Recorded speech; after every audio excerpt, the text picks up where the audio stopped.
Your training days are over, Rowan. Director Phelps stood in the conference room doorway, arms crossed, his expression cold. The 6 new hires seated around the table exchanged uncomfortable glances as I froze mid-sentence, marker still pressed against the whiteboard. "Excuse me?" I managed, my voice steady despite the sudden hollowness in my chest. "You're being removed from the onboarding rotation, effective immediately." His eyes flicked to the new employees who'd been hanging on my every word just moments before.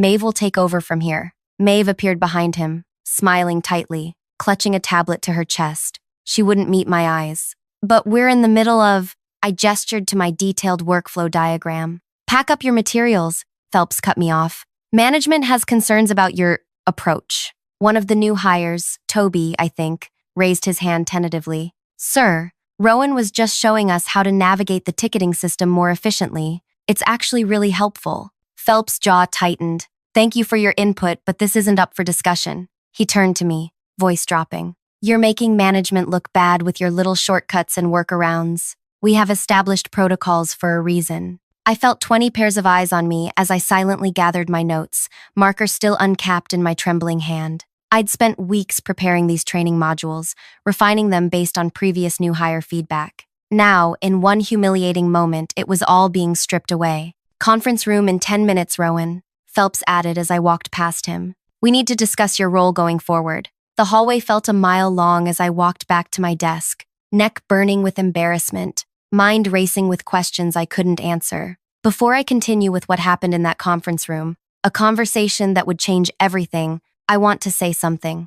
If you've ever been publicly humiliated at work, if you've ever had your passion project ripped away because you made someone insecure, you know exactly how I felt in that moment, like the carpet had been yanked from beneath my feet. If this story resonates with you, please hit like and subscribe. Your comments mean everything. They remind me I'm not alone in this experience. Now, let me tell you who I am and how I ended up in this mess. My name is Rowan.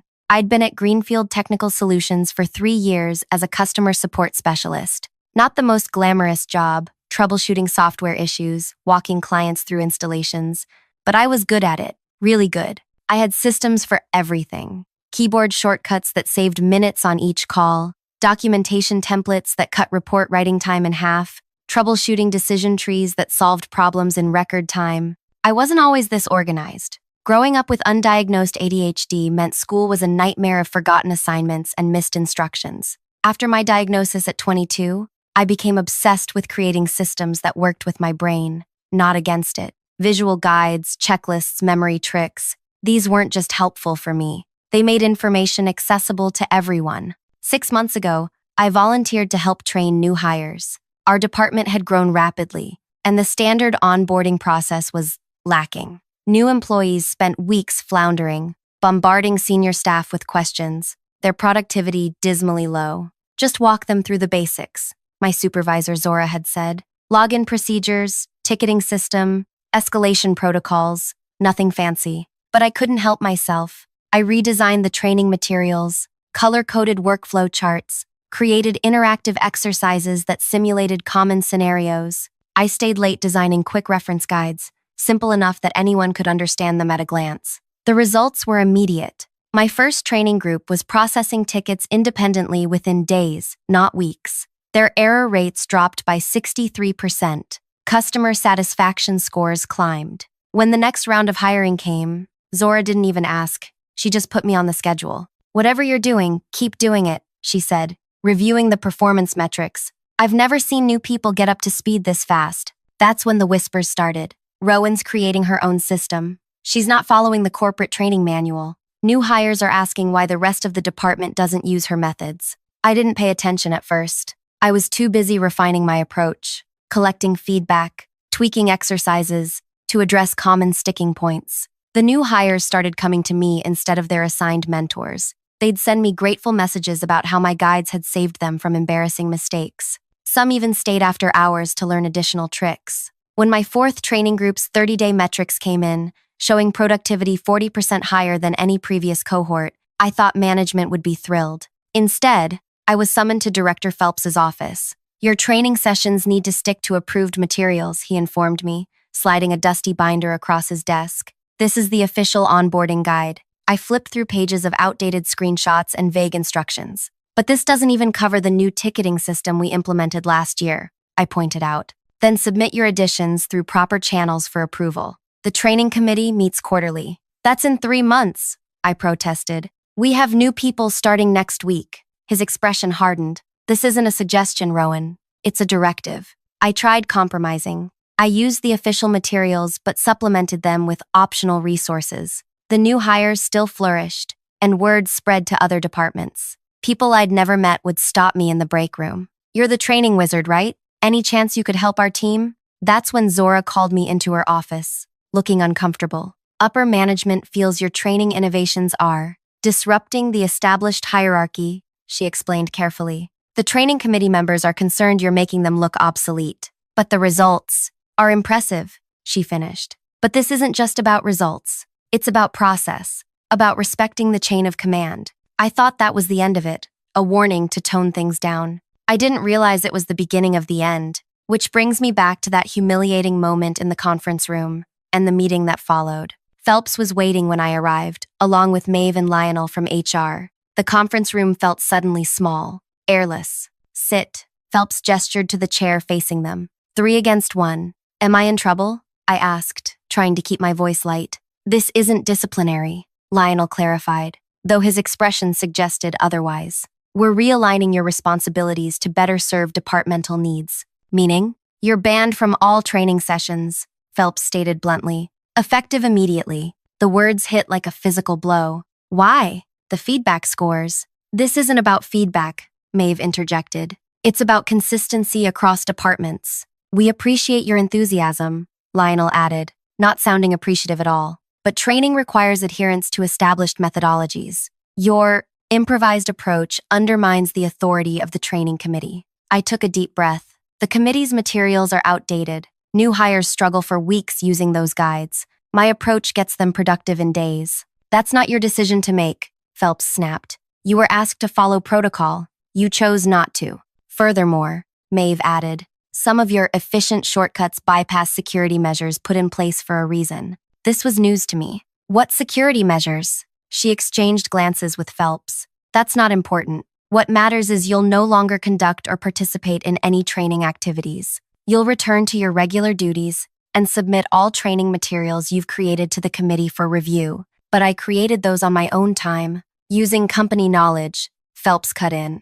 That makes them company property. I felt sick. Hours of work, careful design, thoughtful exercises, all to be buried in committee limbo or, more likely, stripped for parts without credit. Is that all? I asked, standing before they dismissed me. One more thing, Phelps added. We'd appreciate your discretion on this matter. No need to discuss these changes with colleagues or new hires. Translation: don't tell anyone we're stealing your work and sabotaging their training. I nodded stiffly and walked out, mind racing. As I returned to my desk, I noticed Toby and another new hire, Danny, watching me with concern. I forced a smile and focused on my screen, the familiar ticketing interface blurring through unshed tears. That night, I barely slept. I drafted resignation letters in my head, imagined dramatic confrontations, fantasized about exposing the whole rotten system. But by morning, a different thought had taken shape, one that made me smile for the first time in 24 hours. If management wanted to see what happened without my training, I would show them, in exquisite, measurable detail. I had no idea then how completely that decision would transform not just my career, but the entire company. Or that within weeks, Director Phelps would be begging me to reconsider when it was already far too late. The next day, I arrived early and made a single, crucial decision. I would do exactly what they asked. Nothing more, nothing less. I logged tickets. I answered calls. I followed official protocols to the letter. When new hires approached with questions, I smiled apologetically and directed them to Maeve or their assigned mentors. When colleagues asked why I wasn't training anymore, I shrugged and said, management decision. By day 3, the confusion was palpable. The new hires huddled together during breaks, frustrated expressions on their faces as they compared notes. Their mentors, already overloaded with their own work, grew snippy when interrupted with basic questions. Maeve looked increasingly frazzled, clutching my old training binder but clearly struggling to replicate my results. I watched. I documented. I said nothing. Week 1 passed, and the metrics told the story. The new cohort's productivity was 38% below my previous groups. Error rates were climbing. Call times stretched longer. The ticketing backlog grew. Danny, one of the brighter new hires, cornered me in the break room. "What's going on, Rowan? Maeve's training makes no sense. Half the procedures she showed us don't even work." I stirred my tea slowly. "I'm not allowed to discuss training methods anymore. But your guides were so clear. Do you have copies we could just look at?" I shook my head. All materials were surrendered to the training committee. Her face fell. "We're drowning out there. Customers are getting angry because we can't solve their problems fast enough. Follow the official protocols," I advised flatly, echoing Phelps' words. "They're established for a reason." Week 2 brought the first crisis. A major client threatened to cancel their contract after 3 consecutive support calls were mishandled by new hires using the official, committee-approved troubleshooting method. The correct solution had been clearly outlined in my decision tree guide, the one now collecting dust in some committee folder. Zora called an emergency team meeting. The atmosphere was tense as she pulled up the alarming metrics on the projector. "Our response times are unacceptable," she announced, frustration evident. "And the error rates from our newest team members." She trailed off, shaking her head. Phelps stood at the back, arms crossed, face darkening as Zora continued. "Does anyone have suggestions for getting our new colleagues up to speed more quickly?" she asked. The room fell silent. I sipped my water, eyes down. "Rowan?" Zora looked at me hopefully. "Any thoughts?" I felt Phelps' glare before I saw it. "I believe that's a question for the training committee," I replied evenly. Murmurs swept the room. Confusion. Surprise. My colleagues weren't used to me holding back information. After the meeting, Toby caught up with me in the hallway. "What happened to you? You used to be so helpful." "I'm following directives," I replied, loud enough for Phelps to hear as he passed. The director paused mid-stride, a flash of uncertainty crossing his face before he continued toward his office. That brief moment told me everything. He was starting to realize what he'd done. By week 3, the situation deteriorated further. 2 new hires had already quit, citing insufficient training in their exit interviews. 3 more were on performance improvement plans. Despite working overtime trying to master systems no one had properly taught them, the remaining 7 looked miserable, jumping whenever a supervisor approached. The rest of us were drowning in escalated tickets that new hires couldn't handle. Customer complaints doubled, then tripled. Our department's satisfaction score plummeted to an all-time low. I maintained my silent vigil, doing my job competently but offering nothing beyond what was strictly required. At night, I meticulously tracked every metric, every failure, every consequence of management's decision. Not for a future lawsuit as some might expect. I had something far more effective in mind. Wednesday of week 3, Maeve broke first. She appeared at my desk, dark circles under her eyes, voice lowered. "I need your help.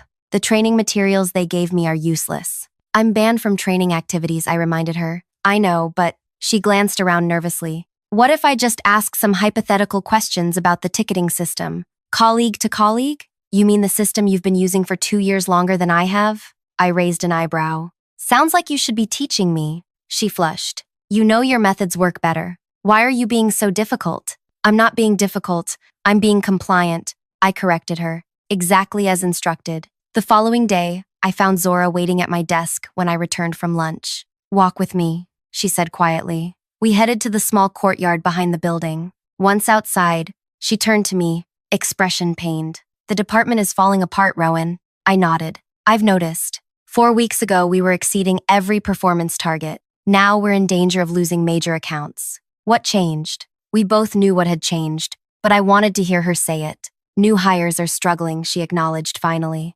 "Without proper training." "Sounds like a training committee issue," I offered innocently. Zora sighed.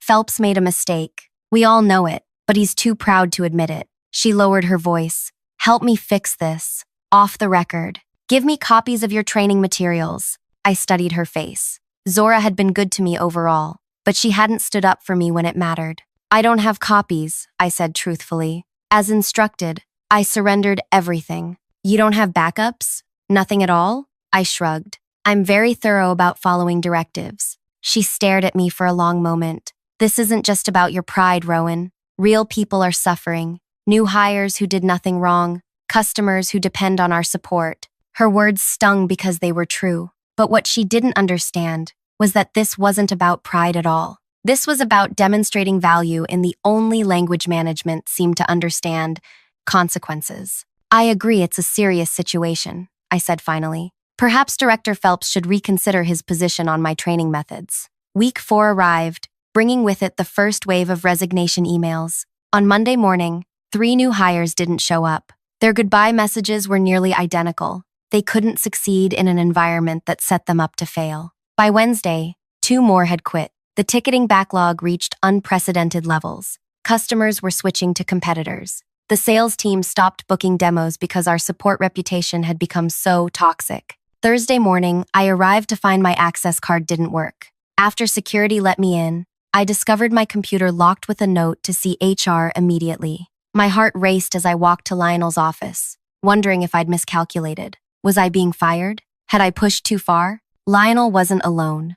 Phelps sat across from him, along with a woman I didn't recognize. Sharp suit, calculating eyes, tablet in hand. "Rowan, this is Catherine Wu, Regional Director." Lionel introduced us. I shook her hand, keeping my expression neutral despite my surprise. Regional directors didn't get involved in training disputes. "Please sit." Catherine gestured to the empty chair. "We have a situation I'm told you might help us understand." Phelps wouldn't meet my eyes, his jaw clenched tight. "In the past month," Catherine continued, "your department has experienced unprecedented attrition: 7 resignations, 2 transfers, and 3 employees on stress leave. Customer satisfaction down 48%. Support ticket backlog up 217%. She set her tablet down. Director Phelps suggests these issues began after a change to the training program. Phelps shifted uncomfortably as Catherine turned to him. "You removed Miss Rowan from training responsibilities despite her proven track record of success.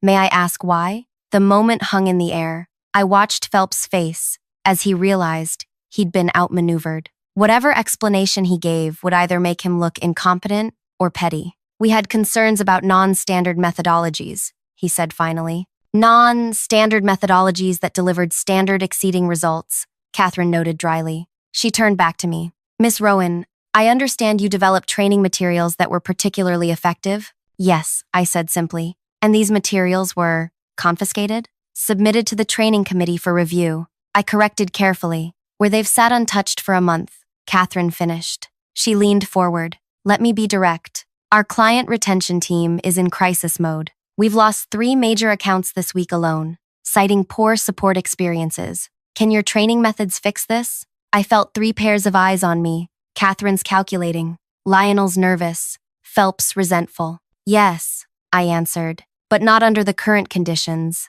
"Explain," Catherine prompted. This was the moment I'd been waiting for, though it had arrived differently than expected. I'd imagined Phelps begging for help when the department collapsed. Instead, his boss was offering me leverage I hadn't anticipated. "My training methods work because they're adaptive and responsive," I explained. "They require autonomy to adjust based on feedback and results. If I'm micromanaged by people who don't understand the methodology, the results will suffer." Catherine nodded slowly. "What would you need to implement these methods effectively?" I'd rehearsed this answer for weeks, refining it each night as I documented the escalating chaos. Full authority over new hire training, independent budget for training resources, direct reporting line to whoever owns the department's performance metrics. I paused. "And proper compensation reflecting the specialized role." Phelps made a choking sound. "That's completely reasonable," Catherine cut him off, "given the circumstances." She turned back to me. "What about the current crisis? The backlog? The demoralized team? I'd need 2 weeks to turn things around. 3, to show measurable improvement in metrics." 2 weeks, Catherine repeated thoughtfully. She glanced at Phelps, whose face had gone pale. "That's quite a claim. I'm confident in my methods," I replied. Catherine studied me for a long moment before nodding. "Very well. Effective immediately. You'll oversee a new training and development division, reporting directly to me. We'll discuss budget and compensation separately." She stood, gathering her tablet. "I expect daily progress reports." As she walked out, Lionel scrambled after her, leaving me alone with Phelps. The silence stretched between us, heavy with unspoken words. "You planned this," he accused quietly. I met his gaze steadily. "No, I simply stopped preventing the inevitable consequences of your decisions." His eyes narrowed. "This isn't over. You're right, I agreed, rising from my chair. It's just beginning. What he didn't know, what nobody knew, was that my plan extended far beyond reclaiming my training role.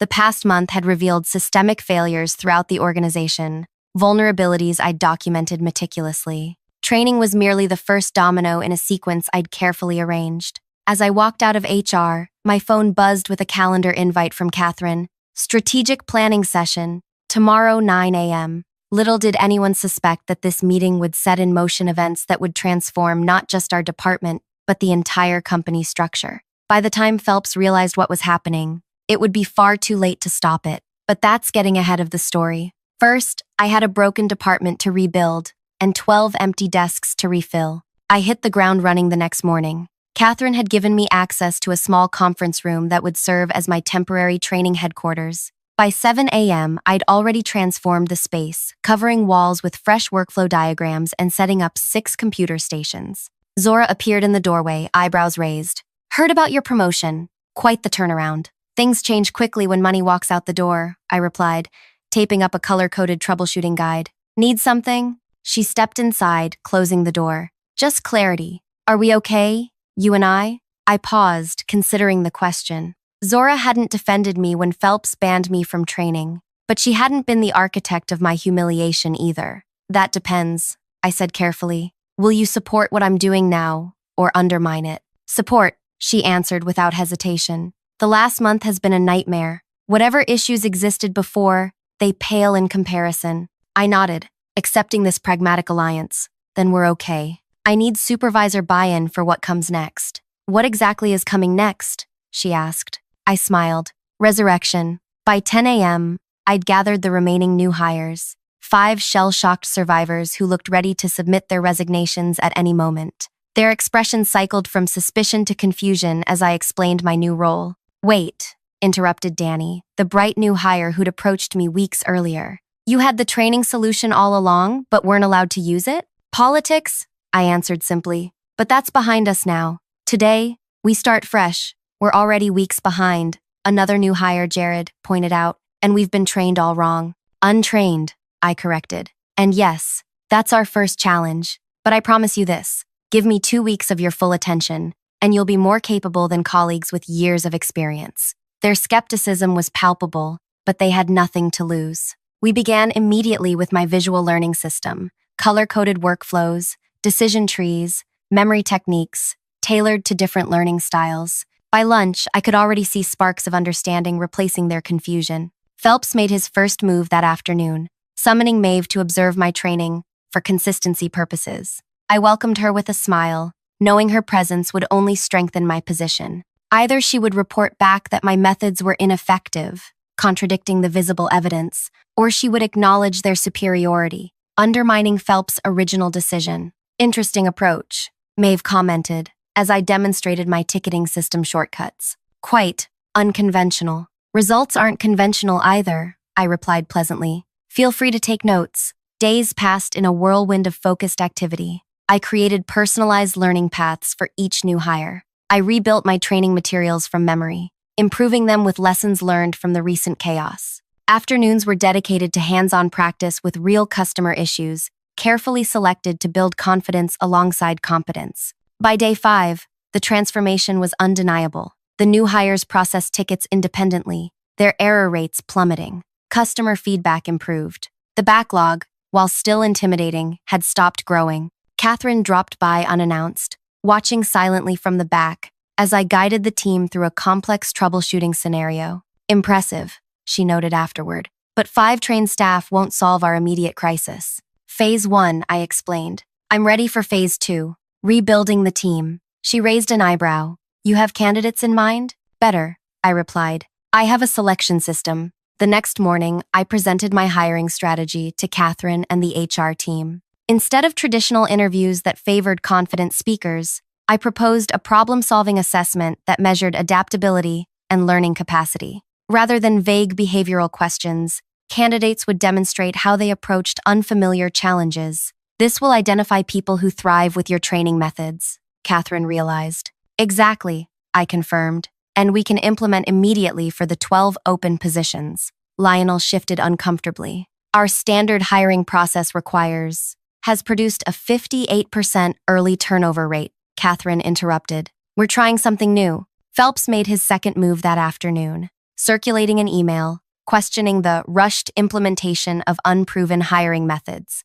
He copied the entire executive team, clearly hoping to rally opposition. Instead, Catherine responded with a single sentence. Given recent outcomes, innovation seems preferable to proven failure. Her public support silenced potential critics, but Phelps wasn't finished. I knew he would escalate. The only question was how. While rebuilding the department consumed my days, my evenings were dedicated to something far more strategic. Each night, I refined the data I'd been collecting since my removal from training. Metrics that told a story far beyond one director's poor decision. The narrative that emerged revealed systemic issues throughout the company, communication silos between departments, decision-making bottlenecks, resource misallocations that hurt customer experience. I organized these insights into a compelling presentation, knowing the right moment would eventually come. Week 2 brought our first major victory. 3 former new hires who had quit contacted me directly, asking if positions were still available.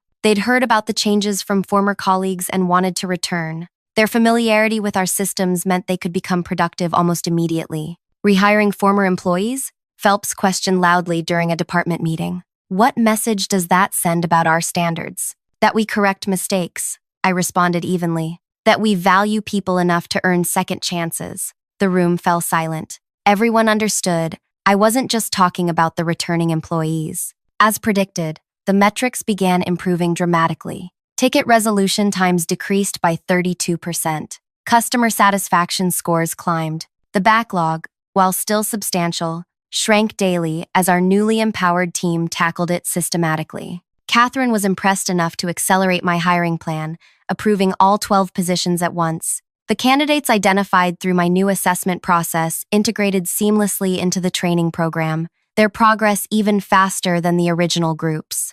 Phelps made his final desperate move on Thursday of the second week. He scheduled a private meeting with Catherine, bringing a thick folder of what I later learned were concerns about sustainability and procedural irregularities in my approach. I wasn't invited, but I didn't need to be. The groundwork had already been laid. The metrics spoke for themselves. The team's performance told the story more eloquently than any defense I could offer. When Catherine emerged from that meeting, her expression gave nothing away. But the calendar invitation that appeared in my inbox minutes later told me everything I needed to know. Executive strategy presentation. Tomorrow, 2 p.m. All directors required. The moment had arrived sooner than expected. That night, I finalized my presentation, polishing data visualizations that made the problems and solutions unmistakably clear. I rehearsed key points until the words flowed naturally. By morning, I felt strangely calm, as if the outcome were already determined. The boardroom was packed when I arrived. Directors from every department sat around the massive table, with Catherine at the head. Phelps took the seat farthest from her, his expression a mixture of confusion and apprehension. He clearly didn't understand why this meeting had been called. 2 weeks ago, Catherine began, I tasked Rowan with addressing a critical failure in our customer support department. Today, she'll present not just those results, but a broader analysis that affects all our operations. She nodded to me. The floor is yours. I connected my laptop to the projector and began. What started as a training problem revealed something much larger. Systemic inefficiencies, costing us millions annually. For the next 30 minutes, I walked them through the data, engagement metrics, productivity patterns, communication bottlenecks, resource misallocations. I showed how decisions made in isolation cascaded into company-wide problems. I demonstrated how traditional hierarchies were slowing innovation and responsiveness. The room grew increasingly quiet as directors recognized their departments in the analysis. These weren't accusations, but revelations, clear pathways from current practices to measurable outcomes. The solution, I concluded, isn't incremental change, it's structural transformation. I unveiled my proposal, a flattened organizational structure with cross-functional teams aligned to customer needs rather than internal hierarchies. Decision-making authority pushed closer to customer contact points. Performance metrics tied directly to customer experience rather than departmental efficiency. In this model, I explained, showing the new organizational chart, directors become enablers rather than gatekeepers. Their success depends on empowering their teams, not controlling them. Phelps's face had gone completely white. He now understood what was happening. This wasn't just about training. This wasn't even about him anymore. This was about dismantling the very power structure that had allowed his behavior to flourish. Catherine studied the proposal silently before addressing the room. Implementation timeline? 90 days for phase 1, I answered.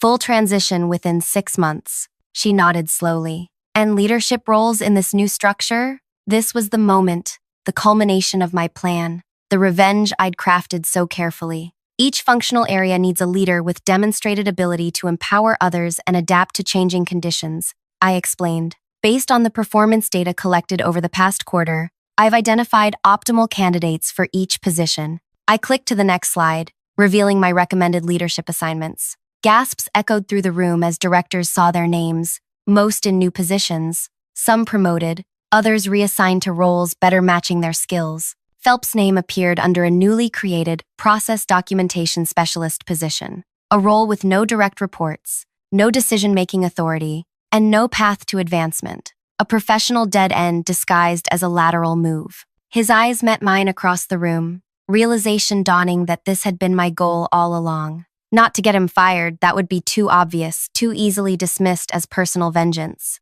Instead, I'd engineered a complete restructuring that made his management style obsolete while creating a position perfectly tailored to contain him. This is absurd, he sputtered. You can't possibly consider. The metrics make a compelling case, Catherine interrupted, particularly the correlation between management approaches and team performance. She surveyed the room. We'll review the proposal in detail and begin implementation planning next week. As the meeting concluded, directors clustered in stunned conversation. Some approached me with questions, others with congratulations, thinly disguising their anxiety. Through it all, I maintained a professional demeanor, discussing transition plans and implementation challenges as if this were simply another business decision. Because in the end, that's exactly what it was. My revenge wasn't emotional or vindictive. It was logical, data-driven, and impossible to refute without rejecting the very metrics the company had always valued. 3 months later, the transformation was well underway.